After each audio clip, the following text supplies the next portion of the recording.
Good morning. It is Monday morning, just after 6 a.m. Ontario Eastern Standard Time. Monday, July 31st, 2023. What I'm going to talk about today in this subject is when adults threaten or commit acts of suicide attempts in front of children. And when I was growing up, I grew up in an alcohol environment, as y'all may know by now. And in that environment, there was a lot of violence. And so that was part of the cycle of violence that I grew up in and what I became accustomed to in my lifestyle as an adult. So what had happened throughout my childhood, I was raised by my grandfather because my mother had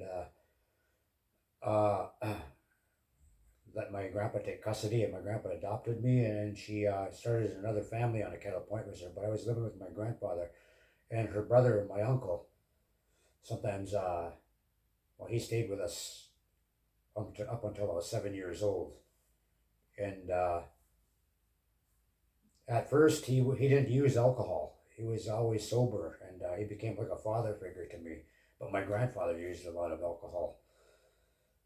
And so throughout the years, my uncle started drinking and beating my grandfather up in front of me and stuff like that. But there was a particular incident where the first time he ever did this was he said he was depressed over a woman. And I said, "Oh, I love her so much. I love her. I love her. She's not around no more. I don't want to live anymore. I got nothing to live for. I'm going to kill myself. I'm going to kill myself," and so forth. And he did this in front of me when I was 7 years old, and he was started. Richard, where's the buffer? And he started looking all over the house for all these different bottles of pills and different kinds of medication, aspirin that he could swallow and stuff like that. I don't know if he was serious or not, or he just wanted attention, but there were a lot of people drinking there, and he did this in front of me, and we lived in this older house that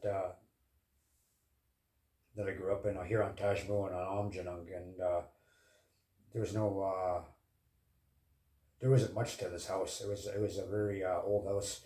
But anyways, this is where I grew up in. This is where it was a lot of poverty, and we didn't have any outside washroom facilities in this older house. This was uh, back in the early 1970s.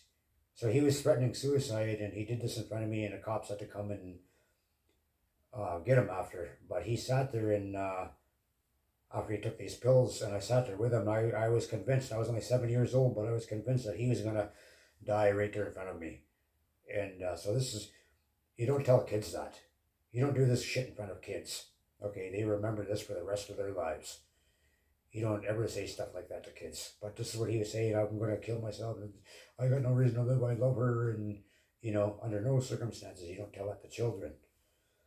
So that's what I had done, or I mean that's not what I'm talking about. What my uncle had done. What I'm doing is unloading some of this garbage so that you don't feel alone. In case you feel alone in past abuse and that sort of thing. So I'm going to start sharing some of the stuff that I lived through.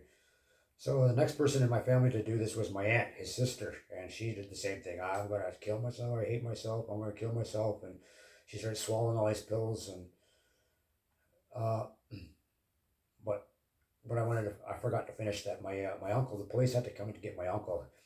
He keeled over and fell all over the ground, and we were sitting outside at this old house, and I thought he was dying, and my disbelief was that was it my fault? What can I do to help? There's nothing. I felt so helpless.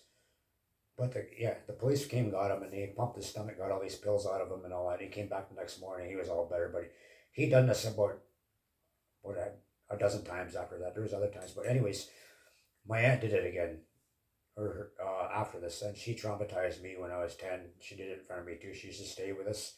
This was also in the 1970s, and we moved to a trailer by then. And this was before we moved into the old brown house that my grandfather took over from his brother. But she did the same thing. I'm going to kill myself. I'm going to kill myself. She started swallowing all these pills, and I thought she was going to die. I thought, this is the last time I'm going to see my auntie. And by then we had a phone, and my grandpa said, Richard, call the ambulance. And so I had to go, and my auntie said, no, no, no, don't call the ambulance, don't call the ambulance, just let me die, just let me die. And I said, no, auntie, I'm not going to let you die. And I went into the phone and told what was happening. I told the operator we need police or ambulance here. I gave the address, and they came and got her.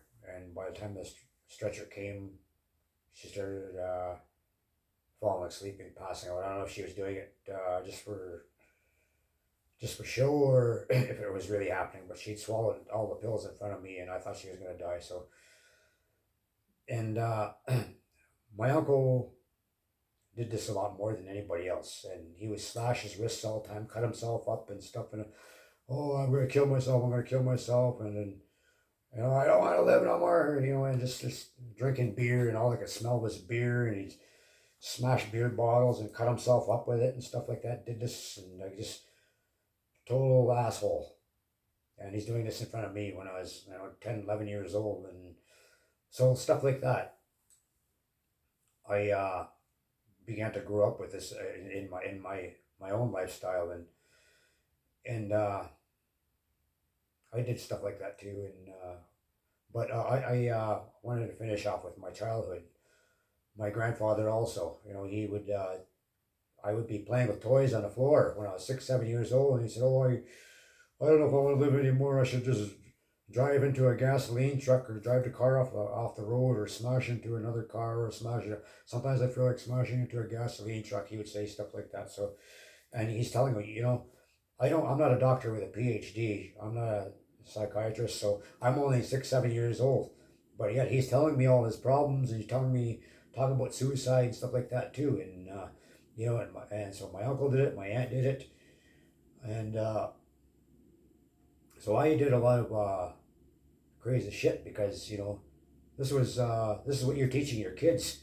This is how you deal with it. If you want attention, you usually say, "Oh, I'm going to kill myself. I'm going to kill me," and swallow pills, and just being an asshole. You want the whole world to know that you don't want to live in it. You're going to commit suicide. So a lot of times, people that commit suicide don't say anything at all. Nothing at all.